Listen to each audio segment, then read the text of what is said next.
नवीन global study में एक बार फिर से आपका बहुत वेलकम है दोस्तों। मैं हूं नवीन कुशवाहा। तो चलिए जानते हैं कि जीवनी के सेशन में आज उल्लासकर दत्त का जीवन परिचय एकदम इमेजिंग होने वाला है दोस्तों, बहुत मज़ा आने वाला है। तो उम्मीद है आप पूरा वीडियो सुनेंगे तो आप फैन हो जाएंगे इस वीडियो का दोस्तों।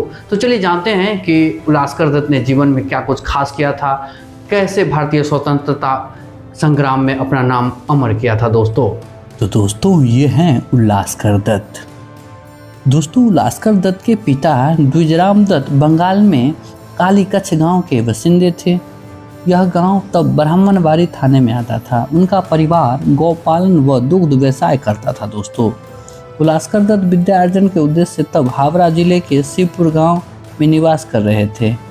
इस समय उनकी उम्र भी अधिक नहीं थी। युगांतर के संपर्क में विख्यात क्रांतिकारी वारेंद्र कुमार घोष ने एक मासिक पत्र युगांतर निकाला था। उसमें देशभक्ति के उत्तेजक लेख होते थे।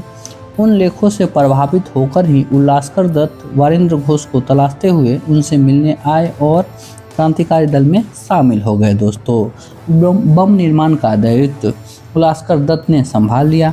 मुरारी पुकुर मोहल्ले में किराए पर आवास लिया गया। विज्ञान की पुस्तकें पढ़कर उल्लासकर दत्त ने बम निर्माण के प्रयोग किए और वह सफल भी रहे, किंतु उन बमों की प्रभावशीलता को आजमाने की गुंजाइश अवश्य ही थी। इस कारण परीक्षण जरूरी थे। बम परीक्षण दोस्तों, बम की परीक्षण और क्षमता का परीक्षण करने के लिए वारेंद्र घोष, उल्लासकर दत्त, विभूति सरकार व प्रफुल्ल चंद्र चक्रवर्ती देवघर जिले में दिघरिया पहाड़ के एक वीरान इलाके में गए, जहां कोई बम धमाके को देख या सुन न सके। बम को एक ऊंचे पर्वत के नीचे गड्ढे में फेंका जाना था। फेंकने वाले को एक विशाल चट्टान की आड़ में खड़ा हो जाना था, जिससे वह विस्फोट के दायरे में स्वयं न आए। बम फेंकने का जिम्मा प्रफुल्ल चंद्र चक्रवर्ती ने ग्रहण किया। खतरनाक हादसा दोस्तों। पर्याप्त विचार विमर्श व तैयारी करने के पश्चात प्रफुल्ल चंद्र ने बम में विस्फोट करने की प्राथमिकताएं पूरी की। फिर कुछ दूर नीचे गड्ढे में फेंक दिया। बम नीचे जाकर गिरा। भयानक विस्फोट हुआ। विस्फोट की भीषण चमक और तेज गर्जना हुई। नीचे से कई बड़े बड़े पत्थर के टुकड़े ऊपर की तरफ उड़ते हुए आए और ठीक वहीं पर गिरे जहां चट्टान के पीछे वे क्रांतिकारी खड़े थे। एक भारी पत्थर प्रफुल्ल चंद्र चक्रवर्ती के सिर पर आकर गिरा, जिससे उनका सर फट गया और उनकी तत्क्षण मृत्यु भी हो गई। एक पत्थर उल्लासकर दत्त को लगा, जिससे वह रक्त रंजित हो गए। उस खौफनाक हथियार ने उस हादसे के रूप में यह जता दिया कि हथियार किसी का मित्र नहीं होता और वह शत्रु मित्र का भेद भी नहीं करता है। सबका अग्नि संस्कार करते तो धुआं उठता और लोगों का ध्यान आकृष्ट हो सकता था। पहाड़ी भूमि खोदने लायक औजार नहीं थे कि लाश गाड़ी जा सकती थी, अतः वे साथी की लाश को ईश्वराधीन छोड़कर चले जाने को विवश हो गए दोस्तों। बेखौफ बने रहे।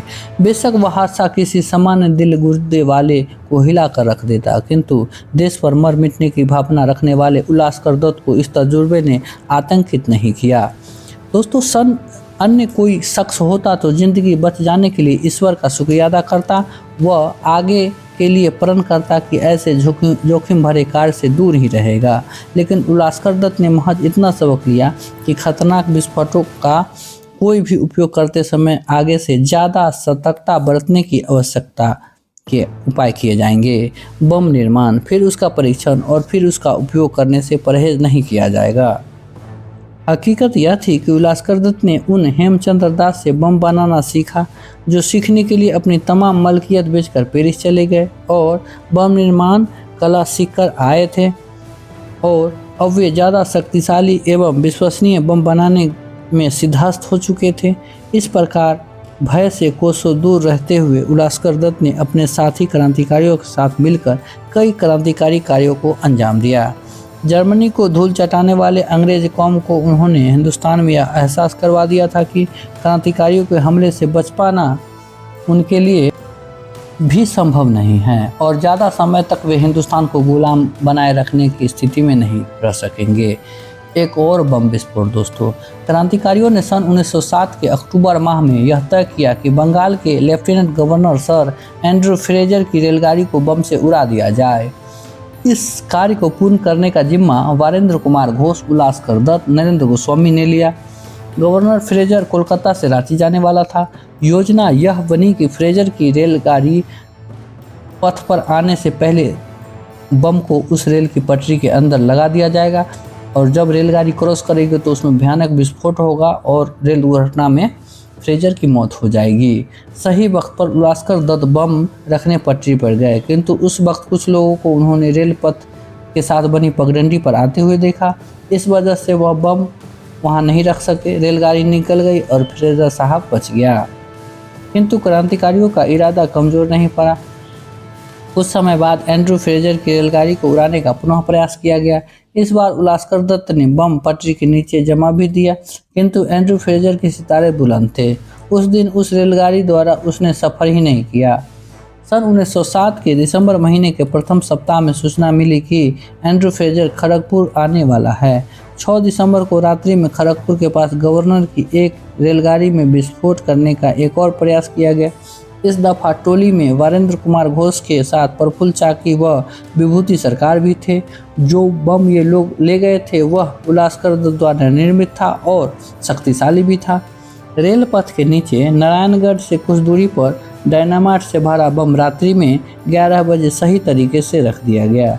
इसके पश्चात वीरेंद्र घोष 2 साथियों को छोड़कर वहीं कलकत्ता चले गए। जब गाड़ी आने में 10 मिनट शेष रहे तब उन दोनों ने बम का संबंध बारूदी पलीते से कर दिया और वहां से दौड़ लगा दी।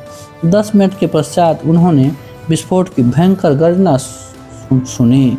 बच गया फ्रेजर। बम ठीक वक्त पर फटा था। रेलगाड़ी के कुछ डिब्बों को भयंकर हानि हुई थी, किंतु जिस डिब्बे में फ्रेजर सवार था वह चाकचौबंद बना रहा। दोस्तों इसे फ्रेजर की खुशमती ही कहा जा सकता है कि बम धमाके के पश्चात उसका बाल भी बांका नहीं हुआ। दोस्तों कैनेडी की हत्या में शामिल खुदीराम बोस और प्रफुल्ल चाकी ने 30 अप्रैल 1908 को कोलकाता के कुख्यात मजिस्ट्रेट किंगफोर्ड की हत्या करने के प्रयत्न में मुजफ्फरपुर में एक बग्घी पर बम फेंका। बम सफलता से फटा, किंतु धोखा यह हुआ कि वह बग्घी किंगफोर्ड की नहीं थी, बल्कि उसमें एक वकील के साथी कैनेडी की थी। बग्घी में कैनेडी की पत्नी व पुत्री थी। बम विस्फोट में पत्नी वहीं मारी गई और पुत्री ने अस्पताल में जाकर दम तोड़ दिया। दोस्तों जाहिर है 2 फिरंगी महिलाओं की बम विस्फोट में हुई मृत्यु ने अंग्रेजों को हिलाकर रख दिया था। यह विस्फोट तब अखबारों की सुर्खियां बटोरी, जिससे हुकूमत को क्रांतिकारियों के विरुद्ध कार्रवाई करने का एक सुनहरा अवसर मिल गया। गुप्तचरों को सक्रिय किया गया। सुराग मिलने पर मुरारी पुकुर वाले आवास पर धावा बोला गया। अनेक विख्यात क्रांतिकारी वहां से पकड़े गए, उनमें से कुछ सरकारी गवाह भी बन गए। कुल मिलाकर 34 अभियुक्तों पर कोलकाता में सत्र न्यायाधीश सीपी ब्रिजक्राइस्ट की अदालत में अभियोग चला। उसमें उलास्कर दत्त भी शरीक थे। दोस्तों उलास्कर दत्त का बयान। अदालत में दिए अपने बयान में उलास्कर दत्त ने कहा कि क्रांतिकारियों के दल में शामिल होने से पूर्व मैं विस्फोटक बम बनाने का परीक्षण किया करता था। चंद्रनगर में जब बम फेंका गया तब मैं मौके पर उपस्थित था। खड़गपुर में जो बम फेंका गया वह मेरा बनाया हुआ था, किंतु मैं मौके वारदात पर मौजूद नहीं था। इस सवाल पर कि तुमने वह बम बनाना कहाँ से सीखा, उलास्कर दत्त ने बताया, वह मैं गोवा बगान मोहल्ले में एक किराए पर घर लिया था जहां वह बम बनाया। घर की संख्या व गली का नाम स्मरण नहीं है। फिर न्यायाधीश ने पूछा कि वह बम किस प्रकार बनाया गया। उसका खोल ढलाई के लोहे का था और उसमें लगभग 2 से 2.5 किलोग्राम डायनामाइट भरा गया था। उसका पलीता पोटेशियम क्लोराइड व पिक्रिक एसिड से निर्मित था। तत्काल गंभीरता से जवाब दिया गया, तुम्हें पता है कि इस प्रकार के बयान देने से तुम मुजरिम साबित हो जाओगे, इसके बाद भी तुम ऐसा बयान दिए जा रहे हो, न्यायाधीश ने हैरानी से पूछा। तो उलास्कर दत्त ने जवाब दिया कि मैंने देखा है कि पुलिस अनेक बेगुनाह लोगों को इस मामले में ज़बरदस्ती उलझा रही है। मैं सोचता हूं कि यदि मैं उलझूं और शेष लोग बेगुनाह बच जाएं तो यह अच्छा होगा, उलास्कर दत्त ने संयत भरे अंदाज में कहा। न्यायाधीश कई पलों तक उलास्कर दत्त के बेखौफ चेहरों को देखता रह गया। दोस्तों काला पानी की सजा। 6 मई 1909 को फैसला सुनाया गया। उलास्कर दत्त व वीरेंद्र घोष को मृत्युदंड की सजा हुई।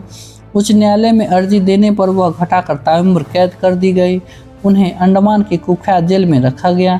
वहाँ कई साथियों के साथ 12 साल तक उन्होंने भीषण यातनाएं सही, यहाँ तक कि वह विक्षिप्त भी हो गए। सन 1920 में जब वह जेल से रिहा हुए और कोलकाता लौटे, उनकी लिखी पुस्तक जेल की गाथा भारतीय जनमानस में काफ़ी प्रसिद्ध हुई। दोस्तों उल्लासकर दत्त का जीवन परिचय आपको कैसा लगा? अच्छा लगा तो आप कमेंट जरूर करें। दोस्तों हम मिलते रहेंगे इसी तरह के इंटरेस्टिंग वीडियो के साथ। आप अपना बहुत ख्याल रखें और जिन्होंने हमारे देश को आज़ाद कराया है उनका जो है सो थोड़ा सा हम लोग उनकी भावना को जानते हुए उनको श्रद्धांजलि देंगे इसी वीडियो के साथ दोस्तों। तो चलिए मिलते हैं नेक्स्ट वीडियो में। आप अपना बहुत ख्याल रखें। धन्यवाद।